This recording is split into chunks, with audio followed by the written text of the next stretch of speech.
என்ன வேணும் ஸ்கூலுக்கு எல்லாமே இங்கிருக்கு. Super Saravana stores, Chennai, Madurai, Kovai. 10 செகண்ட்ஸில் ஒரு திட்டத்தை பேச முடியுமா? முடியாது. அது என்ன திட்டம்னு சொல்கிறதுக்கே 10 செகண்டு பத்தாது. இப்படி ஒரு கூத்து நேற்று தலைமைச் செயலகத்தில் நடந்திருக்கு. விஜய் வந்ததுக்கு பிறகு இங்கே பிஜேபியும் ஒரு பெரிய அடி. தமிழ் ஆர்எஸ்எஸ், ஒரு தமிழ் பிஜேபி, ஒரு தமிழ் ஃப்ளேவர் கலந்த ஒரு முயற்சி எடுக்கலாம் அப்படின்ற முறையில் தான் அண்ணாமலையை இறக்கி விட்டுருக்குறாங்க. வந்தே மாதரம் பாடிட்டு 3வது முறையாக தமிழ்தாய் வாழ்த்து பாடுறாங்க. அதை எதிர்க்கலை. சிபிஎம்னுடைய சண்முகம் தோழர் அவர் போய் கேட்டதுக்கு விஜய் என்ன சொல்லியிருக்காருன்னா, நான் 5 நிமிஷம் ஆளுநர்கிட்ட பேசி பார்த்தேன், அவர் சென்ட்ரல் கவர்மெண்ட்டுடைய ஜியோ அப்படி தான் இருக்குது. பிஜேபி ஒரு மாறுவேஷம் போட்டுட்டு அண்ணாமலையை தனி கட்சி அப்படின்னு அனுப்பியிருக்கு.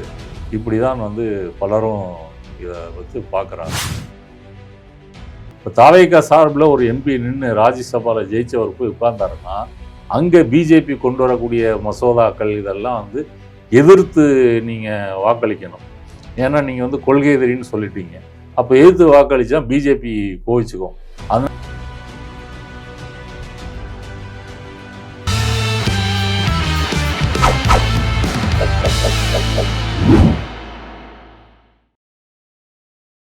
ஜெம் டிவி நேயர்களுக்கு அன்பார்ந்த வணக்கம். நான் உங்கள் தொகுப்பாளர் விஜிடினா. இன்னைக்கு நம்ம கூட ஜேர்னலிஸ்ட் நாதன் சார் இருக்காரு. வணக்கம் சார். வணக்கம் சார். இப்போ எப்படி சார் போயிட்டு இருக்கு நம்மளோட தமிழ்நாடு பாலிடிக்ஸ் எல்லாம்? இப்போ எந்த அளவுக்கு போயிட்டு இருக்கு? உங்களுக்கு எப்படி தோணுது? எல்லாம் பாசிட்டிவ் சைன் நோக்கி தோணுதா இல்லை எப்படி? தமிழ்நாடு அரசியலை பொறுத்த வரைக்கும் அண்ணாமலை புது கட்சி ஆரம்பிச்சிருக்கிறாரு. அது ஒரு புதிய விஷயம். அடுத்ததாக விஜய் அமைச்சரவை கூட்டத்தை கூட்டி 75 நிமிடங்களில் 436 திட்டங்களை பேசியிருக்காராம். அப்படின்னா ஒரு திட்டத்துக்கு 10 செகண்ட் வருது. ஒரு திட்டத்தை பற்றி அவங்க பேசி முடிவு பண்ணுறதுக்கு 10 செகண்ட்ஸில் ஒரு திட்டத்தை பேச முடியுமா? முடியாது. அது என்ன திட்டம்னு சொல்கிறதுக்கே 10 செகண்டு பத்தாது. இப்படி ஒரு கூத்து நேற்று தலைமைச் செயலகத்தில் நடந்திருக்கு. நேற்று முழுக்க இணையவாசிகள் அதை தான் ட்ரோல் பண்ணியிருக்காங்க. 10 செகண்டில் ஒரு திட்டமா அப்படின்னு சொல்லி. அடுத்தபடியாக சட்டம் ஒழுங்கு மீண்டும் ஒரு மோசமான நிலையை நோக்கி போயிட்டுருக்குது. அன்றாடம் ரேப் செய்திகளாக இருக்கட்டும், கொலை செய்திகளாக இருக்கட்டும், அது சில குற்றங்களில் தாபேகாவினர் சம்மந்தப்பட்டதாகவே இருக்குது. உதாரணத்துக்கு தூத்துக்குடி ஸ்ரீவைகுண்டம் இருக்கு இல்லையா, அங்கே 2 தாவேகா நிர்வாகிகள், ஒரு லேடி, அவங்களும் தாவேகாவில் இருக்கக்கூடியவங்க தான், விஜய் ரசிகை தான். அவங்களுக்கு வேலை வாங்கி தரேன் அப்படின்னு சொல்லி காரில் போய் கூட்டிகிட்டு போய் மயக்க மருந்து கொடுத்து கூல்ட்ரிங்க்ஸில் கலந்து கொடுத்து அவங்கள இந்த மாதிரி வன்கொடுமை செஞ்சுருக்காங்க. அந்த லேடி கூட நேற்று மீடியாவில் அதை பற்றி விரிவாக பேசியிருக்காங்க. அவங்க யார், அந்த எம்எல்ஏக்கு அவங்க எப்படி நெருக்கம், என்னை எப்படி ஏமாத்துனாங்கன்னு அழுதுகிட்டே பேசியிருக்காங்க. அதனால் இதுவும் நடக்குது. செங்குன்றம் பக்கத்தில் பார்த்திங்கன்னா ஒரு டீ கடை, ஒரு மலையாளி, அவர் பேர் இம்ரான் நினைக்கிறேன், அவர் டீ கடை வச்சு நடத்திட்டுருக்காரு. தாவேகா நிர்வாகிகள் ஒரு கூட்டமாக வராங்க. சிகரெட்டு டீ கேட்குறாங்க. கூட்டமாக இருந்தால் என்ன ஆகும்? கொஞ்சம் தாமதமாகும் கொடுக்கறதுக்கு. அப்படி தாமதமாகிருக்கு. உடனே அந்த கேங்கு, அந்த டீ கடை ஓனரு, மற்றவங்கெல்லாம் இப்போ இழுத்து போட்டு அடிக்கிறாங்க. இது வீடியோவில் வைரல் ஆகிருக்கு. இப்போ அவர் போய் போலீஸில் கம்ப்ளைண்ட் பண்ணுறாரு. போலீஸ் அவங்கள விசாரிச்சுட்டு கைது பண்ணிவிட்டு அங்கேயே ஜாமீனில் வெளியே விட்டுருச்சு. அந்த மாதிரி செக்ஷனை போட்டு இதுவும் நடந்துக்கிட்டு இருக்குது. அப்போ தமிழ்நாடு அரசியல் அப்படின்னு பார்த்தீங்கன்னா ஒரு மேஜரான செய்திகள்ன்றது இதுதான். அண்ணாமலை புதுக்கட்சியை பொறுத்த வரைக்கும் பலரும் என்ன சொல்கிறாங்க அப்படின்னா, இல்லை நானும் யோசித்து பார்த்த வரைக்கும் விஜய் வந்ததுக்கு பிறகு இங்கே பிஜேபியும் ஒரு பெரிய அடி. இப்போ திமுக அதிமுக தோல்வி அடைந்ததுன்னா அது ஒரு தனி திமுக எதிர்கட்சியாக இருக்குது. அதிமுக ஒரு 47 எம்எல்ஏக்கள் இருக்கிறாங்க, அவங்களும் பிரிஞ்சு போயிருக்கிறாங்க. அப்படி பிரச்சனை அப்படி இருக்குது. பிஜேபியை பொறுத்தவரை ஊட்டியில் ஒரே ஒரு எம்எல்ஏ தான் ஜெயிச்சிருக்கிறாரு. அவங்க போட்டியிட்ட இடம் 29. தாமரை சின்னத்தில் 33 இடங்கள் போட்டியிட்டாங்க. ஒருத்தர் தான் ஜெயிச்சிருக்கிறாரு. 3% தான் வாக்கு வாங்கியிருக்கிறாங்க. அப்போ பிஜேபி இனி விஜய் வந்தது பிறகு அதனுடைய தோல்வி முகம் இப்படி இருக்குது. அதை மீண்டும் எப்படி எழுச்சி பெற வைப்பது? அப்போ ஒரு தமிழ் ஆர்எஸ்எஸ், ஒரு தமிழ் பிஜேபி, ஒரு தமிழ் ஃப்ளேவர் கலந்த ஒரு முயற்சி எடுக்கலாம் அப்படின்ற முறையில் தான் அண்ணாமலையை இறக்கி விட்டுருக்குறாங்க. அண்ணாமலை பிஜேபியோட முரண்பட்டுட்டு பிஜேபியை விமர்சனம் செய்து விட்டு வெளியே வந்து கட்சி ஆரம்பிக்கல. அவர் சுமூகமாகவே டெல்லியில் போய் தேசிய தலைவர் நிதின் நபீனை பார்த்துருக்காரு, அமித்ஷாவை பார்த்துருக்கிறாரு, மற்றவங்களெல்லாம் பார்த்துருக்கிறாரு. பார்த்து அவங்கள்ட்ட ஒரு 5 பக்க கடிதம் கொடுத்துருக்கிறாரு. அதில் அநேகமாக இந்த பிளானை சொல்லியிருப்பார் போல இருக்குது. தமிழ்நாட்டில் நான் தலைவராக இருந்தபோது என்னெல்லாம் முயற்சி பண்ணேன், செஞ்சேன், இவ்வளோ பெர்சன்டேஜ் வாங்கினேன், இப்போ அதுவும் குறைஞ்சி போச்சு.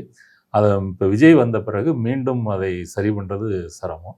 அதனால் நான் தனியாக போய் செய்யலான் இருக்கிறேன். அதாவது நான் சொல்ல வர பாயிண்ட் என்னென்னா, ஒரு பிஜேபியினுடைய அனுமதி ஆசி பெற்று அவர் இந்த கட்சியை ஆரம்பிச்சிருக்கிறார் அப்படின்னு சொல்லலாம். நம்ம பேசிகிட்டு இருக்கிற இந்த நேரத்தில் ஒரு வெப்சைட்டு WeTheLeaders.org, இது அவருடைய வெப்சைட்டு.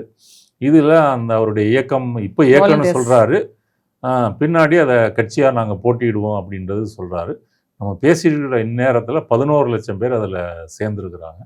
இந்த நம்பர் எவ்வளோ உண்மை, இதில் பாட்ஸ் எவ்வளவு, அந்த ஃபேக் அக்கௌண்ட்ஸில் வந்து எவ்வளவு அப்படின்றதெல்லாம் நமக்கு தெரியாது.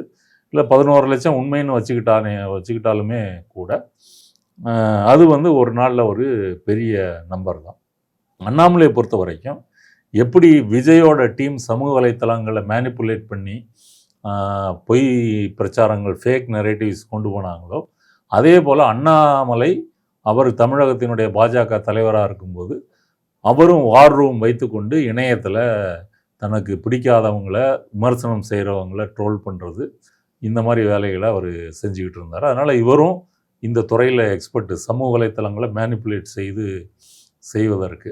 அப்போ அண்ணாமலையுடைய குறிக்கோள் வந்து என்னென்னா, பிஜேபிகிட்ட அனுமதி வாங்கியாச்சு, அப்போ ஒரு தனி இயக்கமும் ஆரம்பித்தாச்சு, பின்னாடி ஒரு அரசியல் கட்சியாக அவர் ரிஜிஸ்டர் பண்ணுவார். இப்போதைக்கு களத்தில் உதயநிதி இருக்கிறாரு, விஜய் இருக்கிறார். விஜய் முதலமைச்சர், எதிர்க்கட்சி தலைவராக உதய் இருக்கிறாரு. இந்த 2 பேருக்கு இடையில் 3வது ஒரு ஆளாக நம்ம வர முடியுமா? விஜய் வேர்சஸ் உதயநிதி வேர்சஸ் அண்ணாமலை, இப்படி ஒரு ட்ரை கார்னர் கான்டெஸ்ட், அதில் நம்ம நுழைய முடியுமா அப்படின்றதான் அண்ணாமலையினுடைய நோக்கம். நேற்று 12 மணிக்கு லைவாக அவர் எக்ஸ் தளம், அப்புறம் ஃபேஸ்புக்கு, யூடியூப்பு மற்றும் இன்ஸ்டாகிராம் எல்லாத்துலேயுமே லைவாக பேசியிருக்கிறாரு. அவர் பேசுனதில் மொத்தமாக பார்த்தீங்கன்னா ஒரு என்ஜிஓ டைப்பான செய்திகளை தான் பேசியிருக்கிறார். அப்படின்னா என்ஜிஓ டைப் அப்படின்னு சொன்னால், நம்ம நல்லது செய்யணும், நம்ம வந்து தலைவர்களை உருவாக்கணும், நிறைய திறமசாலிகளை உருவாக்கணும், இந்த மாதிரி பொதுவாக நல்லது பேசுவாங்க இல்லையா, அந்த மாதிரி டைப்பில் அவர் பேசியிருக்கிறாரு. ரொம்ப கான்ட்ராவர்சியாக அப்படி அட்டாக் பண்ணி விமர்சனம் பண்ணி அப்படிலாம் எதுவும் பேசலை. விஜய் வரும்போது இந்த கல்ட்டு பொலிட்டிக்ஸை நம்ம வந்து இல்லாமல் ஆக்கணும் அப்படின்னு ஒரு பாயிண்ட்டு சொல்கிறாரு. மற்றபடி அவருடைய இயக்கத்தில் சேர்ந்து அவங்க நிறைய ட்ரைனிங்லாம் கொடுப்பாங்களாம். ஒரு உள்ளாட்சி தேர்தலில் பங்கேற்கணும்னா கூட அப்படி ட்ரெயின் ஆகி தான் அதில் போய் நிற்கணும். என்ன ட்ரைனிங் கொடுப்பாங்க?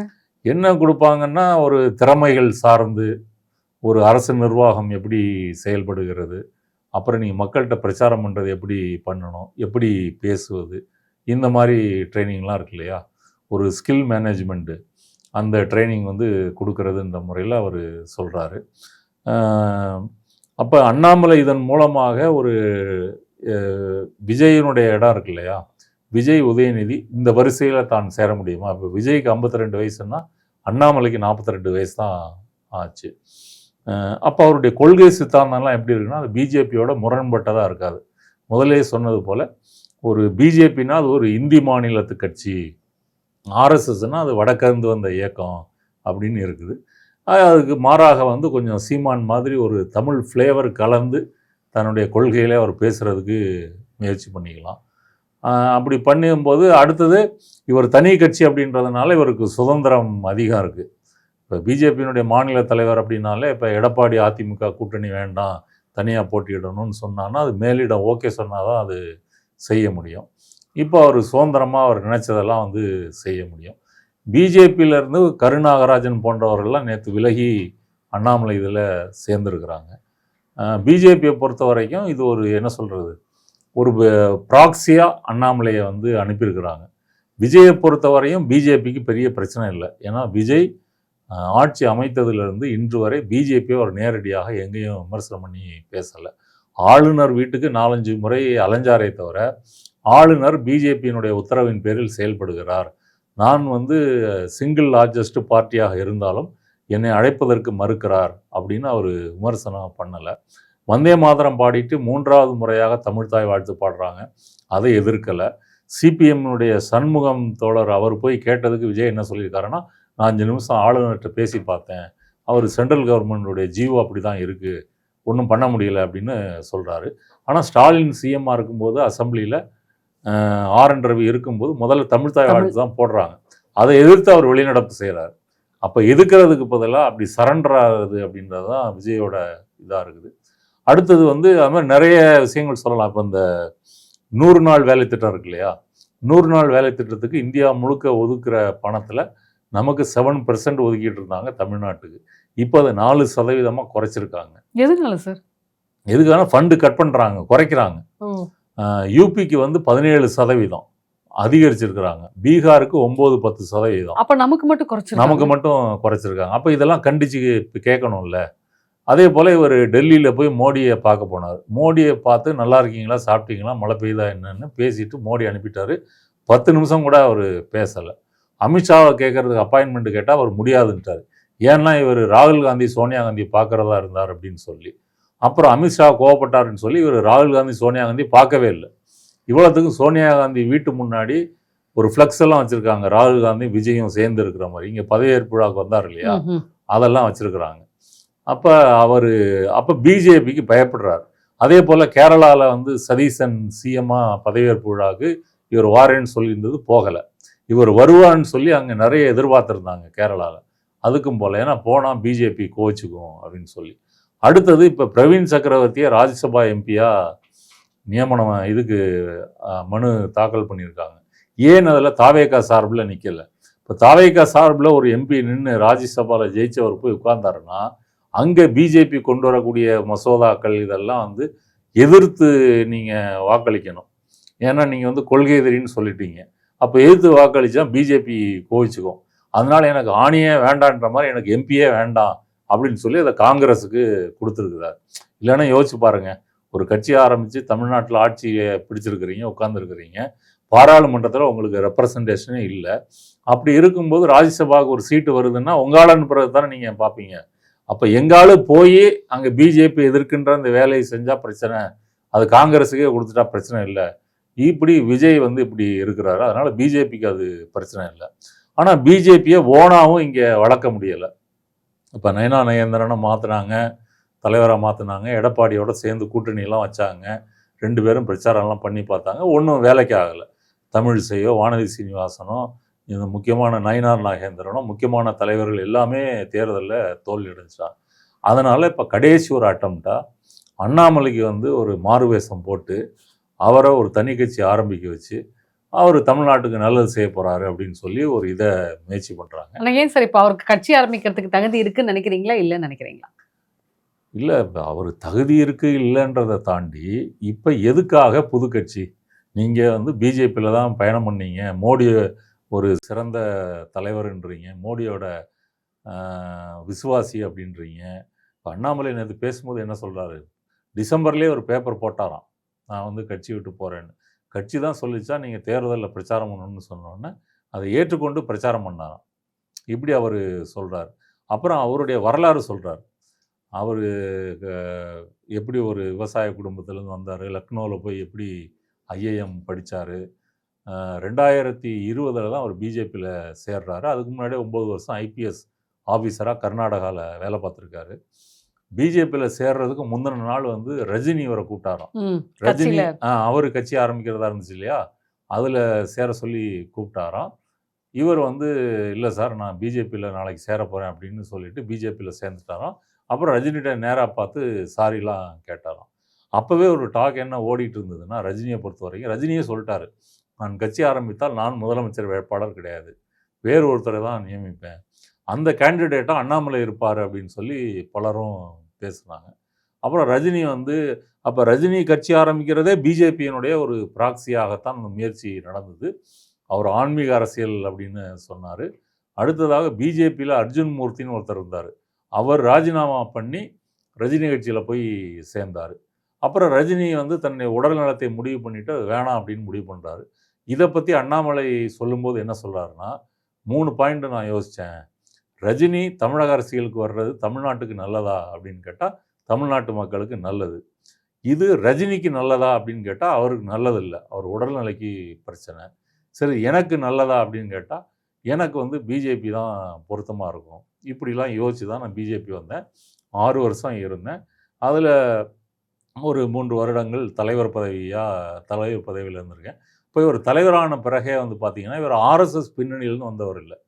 அதனால் வந்து அங்கே இருக்கக்கூடிய பல கோஷ்டிகளை இவரெல்லாம் ஓரங்கட்டி வச்சுட்டு, பல சீனியர்ஸ் எல்லாம் ஓரங்கட்டிட்டு, தன்னை முன்னிறுத்தி தன்னை ஒரு தனிப்பெரும் தலைவராக இவர் வளர்த்து கொண்டார். தனக்குன்னு ஒரு ரசிகர் வட்டத்தை உருவாக்கினார்.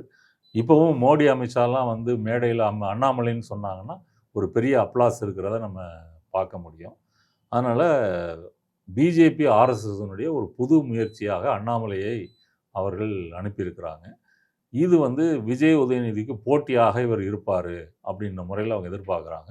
இப்போ விஜய்கிட்ட இல்லாத இவருடைய ஸ்ட்ரென்த் என்னன்னு கேட்டால், இவர் மீடியாவை சந்திக்கிறதுக்கு பயப்பட மாட்டார். மீடியா சந்திக்கிறது, கேள்வி கேட்டால் பதில் சொல்கிறது, அது செய்வார்.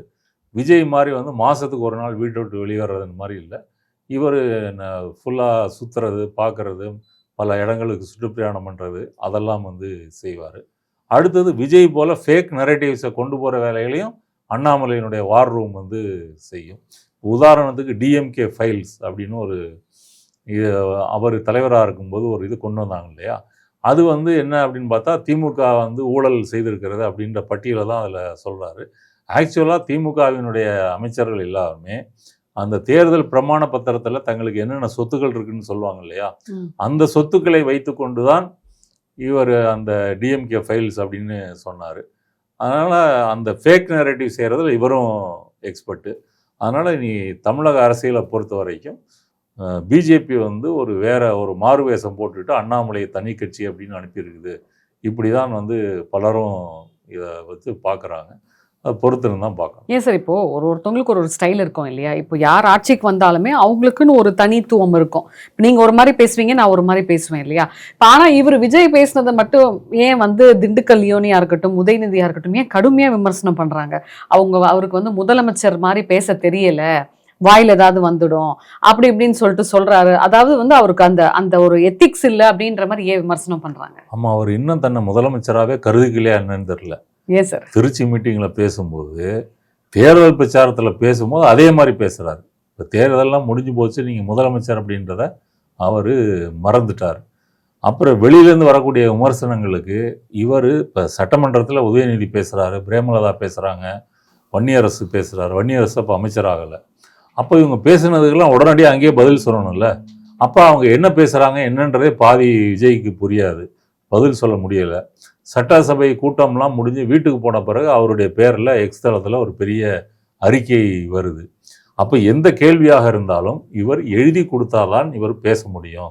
இப்போ இயல்பாகவே இவருக்கு அரசியலை பற்றியோ தமிழ்நாட்டை பற்றியோ எதிர்க்கட்சி தலைவர்கள் பேசுகின்ற அந்த விஷயமோ அந்த பொருள் குறித்தோ அவருக்கு எதுவும் தெரியாது. எப்படி சினிமாவில் டயலாக் எழுதி கொடுத்து அதை மனப்பாடம் பண்ணி பேசுகிறாரோ, அதை இப்போ லென்த்தியாக இருந்ததுன்னா நீங்கள் கட் ஷாட் போட்டுட்டு கூட அதை நீங்கள் பேசிக்கலாம். பல வழிகள் இருக்குது. அல்லது ஸ்க்ரீனுக்கு வெளியே ஒருத்தர் பேச வச்சு ப்ராம்ப்டிங் பண்ணி நீங்கள் பேசிக்கலாம். இதற்கெல்லாம் வாய்ப்பு இருக்குது. ஆனால் அரசியலில் சட்டமன்றத்தில் அது செய்ய முடியாது. இப்போ திருச்சி கூட்டத்திலேயே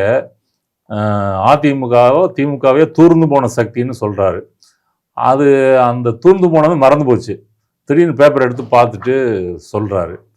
அடுத்தது வந்து இப்போ நீங்கள் வந்து ஒரு சினிமா கவர்ச்சி பிரபலத்தினால தான் ஜெயிச்சிங்கன்னு ஒரு விமர்சனம் வந்து நிறைய பேர் ஸ்டாலின் சொல்லியிருக்காரு. நிறைய பேர் சொல்லியிருக்காரு. அது உண்மைதானே? இவர் 30 வருஷமா சினிமாவில் நடித்த பிரபலத்தை வைத்து கொண்டு தான் இவர் அது ஃபேம்னு சொல்லிருக்கலாமே. இப்போ நான் யாருக்கும் ஃபேவரும் இல்லை, யாருக்கும் அகேன்ஸ்ட் எல்லாம் பொதுவாக ஒரு இதாக கேட்குறேன். அது அவரோட சினிமா ஃபேம் வச்சு அவர் ஜெயிச்சதா இருக்கட்டும், இல்லை அவர் சினிமாவில் அவர் ஏர்ன் பண்ண ஒரு ரெப்புடேஷனாக இருக்கலாம், ஒரு குட்வில்லாக இருக்கலாம் மக்கள்கிட்ட. அதே கவர்ச்சி அப்படின்னு கொச்சப்படுத்தணும். கவர்ச்சி அப்படின்னு சொன்னால் நீங்கள் ஒரு மனிதனை பார்த்து அவருடைய நல்ல பண்புகள், அவருடைய தலைமை பண்பு, அவருடைய சேவை மனப்பான்மை, அவர் வந்து எதற்கும் பிரச்சனை வந்தால் அதை ஃபேஸ் பண்ணக்கூடிய விதம், இதிலிருந்து தான் ஒரு தலைவரை நீங்கள் வந்து ஏற்றுக்கொள்ள முடியும். அதை நீங்கள் காந்தியாக இருந்தாலும் கார்ல் மார்க்ஸாக இருந்தாலும் பல உலக தலைவர்கள் எடுத்துக்கிட்டிங்கன்னா அப்படி தான் நீங்கள் பார்க்க முடியும். இப்போ விஜயை பொறுத்த வரைக்கும் அந்த மாதிரி ஏதாவது ஒன்று இருக்கா அப்படின்னா இல்லை. நீங்கள் சினிமாவில் பார்த்த டான்ஸு, பாட்டு, ஃபைட்டு, இது பஞ்சு டைலாகு, இதுதான் நினைவுக்கு வரும். அதனால தான் இதை கவர்ச்சி அப்படின்னு சொல்கிறோம். அடுத்ததாக ஒரு கட்சி ஆரம்பித்து கரூரில் 41 மக்கள் நெரிசலில் சிக்கி இறந்து போகிறாங்க. அந்த விஷயத்தை எப்படி ஹேண்டில் பண்ணார்? அங்கேயே இருந்தாரா? அவங்களுக்கு ஆறுதல் சொன்னாரா? இதை வரிஞ்சு கட்டி இறங்கி போய் அவங்களுக்கு வந்து ஒரு ஹாஸ்பிட்டலில் போய் வேலை பார்த்தாரா? இல்லையே. விட்டுட்டு ஃப்ளைட்டில் ஏறி போகிறாரு. ஏர்போர்ட்டில் நிருபர்கள் கேட்குறாங்க, சார் 31 பேர் இறந்துட்டாங்க, அப்போ 41ன்னு கவுண்ட் வரல, 31 பேர் இறந்து போயிட்டாங்க சார், பதில் சொல்லுங்கள் சார். அவர் பாட்டுக்கு போகிறாரு. ஃப்ளைட்டு பக்கத்தில், சார்ட்டர்டு ஃப்ளைட்டு பக்கத்தில் அந்த ஊழியர்களோட வந்து குரூப் ஃபோட்டோலாம் சிரிச்சுக்கிட்டே எடுக்கிறாரு. 72 நாள் அதுக்கு பிறகு அவர் வீட்டை விட்டு வெளியே வரல. அப்போ இவரெல்லாம் ஒரு தலைவரா? அப்போ ஒரு கிரைசிஸ் வருது, நீங்கள் தாமதமாக வந்ததுனால தான் பிரச்சனை. மக்கள்லாம் இறந்துக்கிட்டு இருக்கும்போது 10 ரூபா பாட்டிலுக்கு 10 ரூபான்னு பாட்டு பாடுறாரு. அப்போ இதை வைத்து பார்க்கும்போது இவருக்கு தலைமை பண்பு அப்படின்னு ஒன்றும் இல்லை. அப்போ எழுதி கொடுத்ததை பேசுகிறாரு, தன்னை வந்து ஒரு குறைந்த அளவு வெளியே வராரு, குறைந்த நேரம் பேசுகிறாரு, அதில் பஞ்சு டைலாக்கு பேசுகிறாரு, திமுகவை மேலோட்டமாக எதிர்க்கிறாரு. இப்போவும் என்ன சொல்கிறாரு? திமுகவுக்கும் தாவேக்காவுக்கும் தான் போட்டி அப்படின்னு சொல்கிறாரு. அதனால் இவர் சினிமா கவர்ச்சினால தான் இவர் வந்து ஜெயிச்சாரு அப்படின்றது உண்மை. அப்போ இதுக்கெல்லாம் நீங்கள் ப்ராப்பராக பதில் சொல்கிறத விட்டுட்டு, அப்போ அவர் என்ன செய்கிறாருன்னா, தன்னுடைய ரசிகர் வட்டத்துக்கு இந்த மாதிரி சில விஷயங்களை வந்து ஒரு ஃபேக் நரேட்டிவ் கொண்டு போனால் அது கீழே வரைக்கும் போயிடும், பிரச்சாரம் ஆயிரும். இப்போ கூட அவர் என்ன சொல்கிறாரு? சட்டம் ஒழுங்கு பிரச்சனைக்கு திமுக ஆட்சியில் இருந்த போதை கலாச்சாரம் தான் காரணம், அப்போயே நீங்கள் நடவடிக்கை எடுத்துருந்தீங்கன்னா இப்போ இந்த சம்பவங்கள்லாம் நடந்திருக்காது அப்படின்னு சொல்கிறாரு. அப்போ நீங்கள் எதுக்கு ஜெயிச்சு சிஎம்மாக உட்காந்தீங்க? நீங்கள் ரிசைன் பண்ணிட்டு போக வேண்டியதானே? அது ஒன்று. அடுத்தது தேர்தல் வாக்குறுதியெலாம் நிறைவேற்றலை, சொன்ன மாதிரி நிறைவேற்றலை அப்படின்னு கேட்டால் பணம் இல்லை, இவங்க வந்து கஜானாவில் தொடச்சிட்டு போயிட்டாங்க, இதை சொல்கிறாரு. அப்போ விஜயோட கூட்டத்துக்கு இதுவே போதும். இதை வச்சு அவங்க ரீல்ஸு ஷார்ட்ஸு போட்டு அந்த இதை கொண்டு போயிடுவாங்க. எது உண்மை அப்படின்றத பார்க்க மாட்டாங்க. ஆனால் இப்போ நீங்கள் நடந்துகிட்ருக்கிற செய்திகளை பார்க்கும் பொழுது அது வந்து ஒவ்வொரு நாளும் வரக்கூடிய குற்ற செய்திகளுடைய எண்ணிக்கை என்பது அதிகமாக போயிட்டுருக்கு. கீழ்மட்ட லெவலில் தாவேக்கா நிர்வாகிகளே கட்ட பஞ்சாயத்து பண்ணுறது, மாமூல் கேட்கறது, அதுவும் அதிகரிச்சிருக்கு. ஆனால் இப்போ லஞ்சம் கொஞ்சம் கம்மியாக இருக்குல்ல சார்? லஞ்சம் வந்து கம்மியாக இருக்குன்னு சொல்ல முடியாது. இப்போ இவங்களே நேராக போய் மாமூல் கேட்குறாங்களே. இப்போ வேலூரில் ஒரு செங்கல் சூளை வச்சுருக்காங்கல்ல, அவங்கள்ட்ட மாதத்துக்கு 1 லட்ச ரூபா கேட்டு அவருடைய வட்ட செயலாளர் போய் கேட்டதா ஒரு வீடியோலாம் வந்து அப்புறம் கட்சி விட்டு அவர் நீக்கிறாங்க. எப்போ நீக்கிறாங்கன்னா, செங்கல் சூளை உரிமையாளர்கள், தொழிலாளர்கள், மக்கள்லாம் போராட்டம் பண்ண பிறகு நீக்கிறாங்க. அதனால் இவங்க போய் நேரடியாக ஆய்வு பண்ணுறது, நேரடியாக டெண்டர் விட்டிங்கன்னா எங்களுக்கு தெரியாமல் விடக்கூடாதுன்னு சொல்கிறது, இவங்க அரசு நிர்வாகத்தில் தலையிடுவது, இதெல்லாம் அதிகமாகிருக்கு. மற்றபடி அதிகாரிகள், போலீஸு இவங்கெல்லாம் வந்து ஆரம்பத்தில் இப்போ லஞ்சம் வாங்க மாட்டாங்க. ஏன் சார் இப்போ ஸ்கூல் ஃபீஸ் எல்லாம் கூட வந்து கடுமையாக வந்து கம்மி பண்ணியிருக்கிறதா சொல்கிறாங்களே சார்? கம்மி பண்ணலை, எவ்வளோ வாங்குறீங்கன்றது அரசு நிர்ணயித்த கட்டணம் தான். அதை எவ்வளோன்னு நீங்கள் போர்டில் எழுதி வைக்கணும், விளம்பரத்தில் சொல்லணும், வெப்சைட்லேயே போடணும் அப்படின்னு சொல்லியிருக்காங்க. இதெல்லாம் முன்னாடியே இருந்தது தான். அப்போ இப்படி விஜயனுடைய இது என்பது, ஆட்சி என்பது வந்து திமுக மேலே பழி போட்டு தன்னுடைய இயலாமை மறைத்து கொள்வதாக இருக்கிறது. அடுத்தது பிஜேபி அவர் எதிர்க்கிறதே இல்லை, இப்படி இருக்குது. அண்ணாமலை இப்போ கட்சி ஆரம்பிச்சிருக்காரு. அடுத்தது இப்போ நம்ம ஜூன் மாதம் இப்போ சில நாட்களில் சட்டமன்றம் கூட போகுது. கவர்னர் உரையோடு தான் அது துவங்க போகுது. உரை துவங்கும் போது வந்தே மாதரம் ஒலிக்குமா, தமிழ்தாய் வாழ்த்து ஒலிக்குமா அப்படின்றது அப்பயே தெரிஞ்சிடும். விஜயனுடைய கட்ஸ் என்ன அப்படின்றது அப்பயே நமக்கு தெரிஞ்சிடும். ஸோ நிறைய விஷயங்கள் இன்னைக்கு பொலிட்டிக்கல் அப்டேட்ஸ் கொடுத்துருக்கீங்க சார். ஸோ அடுத்த பதிவில் நம்ம இன்னும் காரசாரமாக நிறைய விஷயங்கள் விவாதம் பண்ணலாம். மிக்க மகிழ்ச்சி. நன்றி. நன்றி. என்ன வேணும் ஸ்கூலுக்கு, எல்லாமே இங்கிருக்கு. Super Saravana stores, Chennai, Madurai, Kovai.